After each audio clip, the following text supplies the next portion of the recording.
റിയൽമിയുടെ ഇന്ത്യയുടെയും അതുപോലെ തന്നെ യൂറോപ്പിൻ്റെയും സിഇഒ ആയ മാധവ് സേത്ത് റിയൽമിയുടെ പുതിയൊരു ഫോൺ ടീസ് ചെയ്തിട്ടുണ്ട്. ഇതിൽ അത്യാവശ്യം തിന്നായിട്ടുള്ള ഒരു ഫോണാണ് കാണിക്കുന്നത്. പിന്നെ ഈ ഒരു ഫോൺ റിയൽമി X9 Pro എന്ന ഫോണാണെന്നാണ് പറയപ്പെടുന്നത്. ഇതിൻ്റെ കൂടെ എക്സൈറ്റിംഗ് എന്നുള്ള ടാഗും അതുപോലെ തന്നെ X60 ഫ്യൂച്ചർ എന്നുള്ള #ഒക്കെ യൂസ് ചെയ്തിട്ടുണ്ട്. അപ്പോൾ ഇത് X സീരീസിൽ വരുന്നൊരു ഫോണായിരിക്കാൻ തന്നെയാണ് സാധ്യത. പിന്നെ മീഡിയാടെക്കിൻ്റെ ഡിമെൻസിറ്റി 1200 എന്ന പ്രോസസ്സറുമായിട്ട് വരുന്ന ആദ്യത്തെ ഫോണുകളിൽ ഒരു ഫോൺ റിയൽമി X9 Pro ആയിരിക്കുമെന്നാണ് പറയപ്പെടുന്നത്.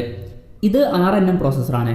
ഇതിൽ 3 GHz ക്ലോക്ക് ചെയ്യുന്ന കോർട്ടെക്സ് A78ൻ്റെ ഒരു കോറും പിന്നെ 2.6 GHz ക്ലോക്ക് ചെയ്യുന്ന കോർട്ടെക്സ് A78ൻ്റെ 3 കോറുകളും പിന്നെ 2 GHz ക്ലോക്ക് ചെയ്യുന്ന കോർട്ടെക്സ് A55ൻ്റെ 4 കോറുകളും വരുന്നുണ്ട്. ഇത് അത്യാവശ്യം പവർഫുൾ ആയിട്ടുള്ള പ്രോസസ്സറായിരിക്കും.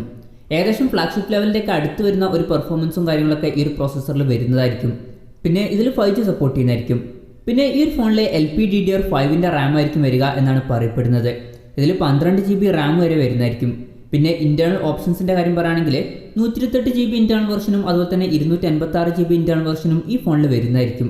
പിന്നെ ആൻഡ്രോയിഡ് 11 ബേസ് ചെയ്തിട്ടുള്ള Realme 2.0 സോഫ്റ്റ്വെയറുമായിട്ടായിരിക്കും ഈ ഫോൺ വരിക. പിന്നെ ഡിസൈൻ്റെ കാര്യം പറയുകയാണെങ്കിൽ മാധവ് സേത്ത് പോസ്റ്റ് ചെയ്ത ഫോട്ടോയിൽ ഫോണിൻ്റെ ബാക്കിൽ റിയൽമിയുടെ ലോഗോ കാണിക്കുന്നുണ്ട്. അതുപോലെ തന്നെ ഡെയർ ടു ഡീപ്പ് എന്നുള്ള ലോഗോയും കൊടുത്തിട്ടുണ്ട്. പിന്നെ ഫോണിൻ്റെ താഴെ ഭാഗത്തായിട്ട് 3.5mm ഓഡിയോ ജാക്ക് ഒന്നും കൊടുത്തിട്ടില്ല. ഈ ഫോണിൽ 3.5mm ഓഡിയോ ജാക്ക് വരാനുള്ള ചാൻസ് കുറവാണ്. കാരണം റിയൽമി X7 Pro എന്ന ഫോണിലും 3.5mm ഓഡിയോ ജാക്ക് ഒന്നും കൊടുത്തിട്ടില്ലായിരുന്നു. പിന്നെ ക്യാമറയുടെ കാര്യം പറയുകയാണെങ്കിൽ ഈ ഫോണിൻ്റെ പിന്നിൽ 3 ക്യാമറ സെൻസേഴ്സ് ആയിരിക്കും വരിക എന്നാണ് പറയപ്പെടുന്നത്. എടുത്തു പറയേണ്ട കാര്യം അതിൽ മെയിൻ സെൻസർ വരിക 108 മെഗാപിക്സലുമായിട്ടായിരിക്കും. പിന്നെ 13 മെഗാപിക്സലിലെ ടെലിഫോട്ടോ ലെൻസും അതുപോലെ തന്നെ 13 മെഗാപിക്സലിലെ അൾട്രാ വൈഡ് ആംഗിൾ ലെൻസും വരാനാണ് സാധ്യത.